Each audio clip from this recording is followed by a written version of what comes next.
This is Dimitri Lascaris reporting for The Real News from Montreal, Canada.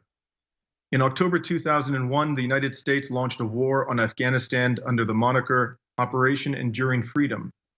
That war is now in its 17th year, and there is no end in sight. America's interminable Afghan war has produced a refugee population of stunning proportions.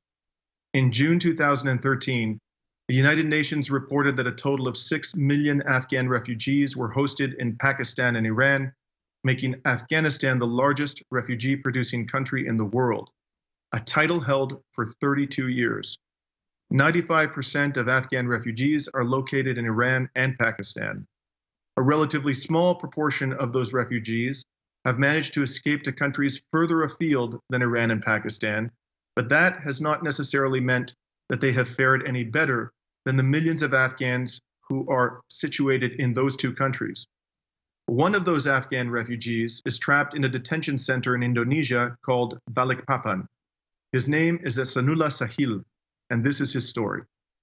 In 2012, Ehsanullah worked in Afghanistan as a translator with a Canadian private security company called Tundra.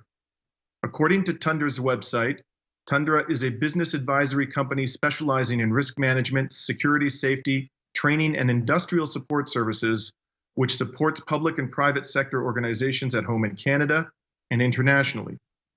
Ehsanullah says that while he worked as a translator for Tundra, he worked under the supervision of Graham Ragsdale. Ragsdale is a former sniper commander in the Canadian military. In 2002, Ragsdale was deployed to Afghanistan as part of the U.S. Operation Enduring Freedom, and under the Canadian moniker of that same operation, Operation Apollo.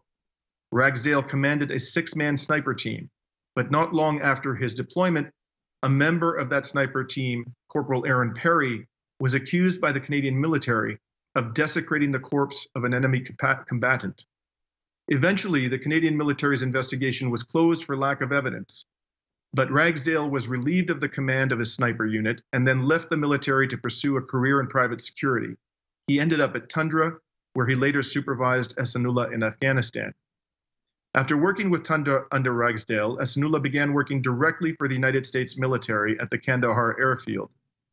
In 2014, Ehsanullah received a call from someone describing himself as a member of the Afghan Mujahideen, or the Taliban. According to the caller, the Mujahideen knew that Ehsanullah had been working for the US military. He informed Ehsanullah that the Taliban had kidnapped his father. The caller demanded that Ehsanullah surrender himself to the kidnappers, or else his father would be killed. Ehsanullah demanded to speak with his father to confirm that he was still alive. The caller then allowed them to have a brief conversation, at which point Ehsanullah's father urged his son to flee the country because he thought that both of them would be killed if he turned himself in. Soon after this, Ehsanullah boarded a plane from Kabul, Afghanistan to India. From there, he flew to Malaysia, and then in Malaysia boarded a ship to Indonesia. Upon his arrival in Indonesia, Ehsanullah called his family in Afghanistan and discovered that his father had escaped from his Taliban captors and was alive. However, after receiving that good news, his fortunes declined rapidly. Within weeks of his arrival in Indonesia, Ehsanullah was placed in detention at the Balikpapan Detention Center. He has remained there ever since. I recently spoke to Ehsanullah about his predicament from the Balikpapan Detention Center. And this is what he had to say. How long have you been in the Balikpapan Detention Center? In Balikpapan Detention Center since 18 December 2014, sir. And so what are the conditions like in the Balikpapan Detention Center? It is going to be 4 years, sir. And the first time we were over 300 people in here, so the rooms and the environment were too rushed. So the base in this camp, the IDC is built for 144, the standard one is. So it was in 2015, we were live in here over 300. The room supposed to sleep 6 people. On that time, they were sleeping like 10 and 11 people. So in the course of this 3 and 4 years, like 44 signed the AVR deportation. Their deportation, they went back to Afghanistan. and the six is released to community housing. The rest were families and underage. They just transferred to the shelter for the underage.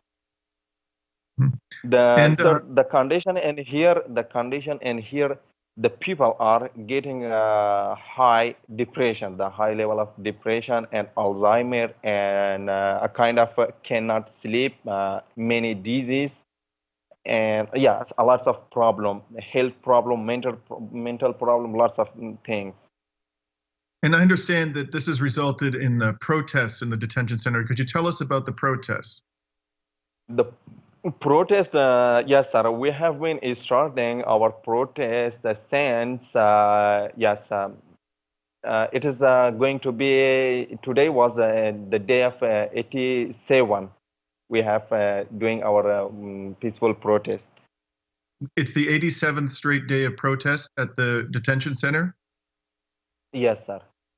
Okay. Sometimes we are gathering in the playground. Sometimes we are gathering in front of the entry gate in here.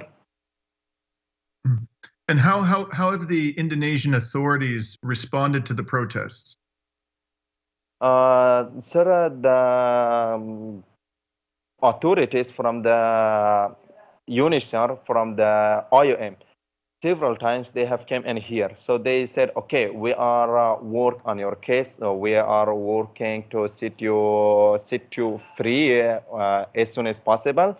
And then it was the first time the head of the UNICEF from Jakarta came in here, Thomas Wergas.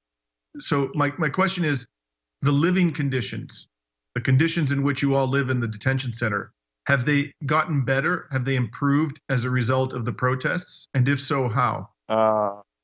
Not yet, sir, not yet. Sometimes for the first time, it was for the first month. Of course, it's going to be 3 months for the first month. When the immigration knew about it, they banned the SIM card in here. They banned the money transferring, so we can't receive money. And then they eliminated the bread, and they subsidized the medical health service. All they just banned for us to put us in a hard situation and hard depression in here. And what is it ultimately that you and the other protesters would like? Of course, the first one is it is going to be 4 years, because Balikpapan refugees are the longest refugees whom are staying inside the IDC in Balikpapan. All over Indonesia, there are not as longest as us inside the IDC. So the people are starting the peaceful protest based on to get their freedom and then get to resettlement in third country, because as we expected for the first time, everyone expected in here for the first time. We came in here during these 4 years, and the course of these 4 years, we have to get resettled in third country, but still we are inside the detention center. The people are protesting. Their goals is the first, it's the freedom to sit up free in the community housing as the other refugees are living in Indonesia. So then they are just demanding, and they are asking for their resettlement to they process their case and their file. On April 22nd, days after I spoke to Ehsanullah, Indonesian police reported that detainees at Balikpapan went on a, quote, rampage by breaking CCTV cameras. Today, April 26th, is the 100th consecutive day of protest at Balikpapan by Afghan refugees. If the Indonesian authorities continue to treat as criminals those who are fleeing war and persecution, how long can they and we expect that their protests will remain peaceful? This is Dimitri Lascaris reporting for The Real News from Montreal, Canada.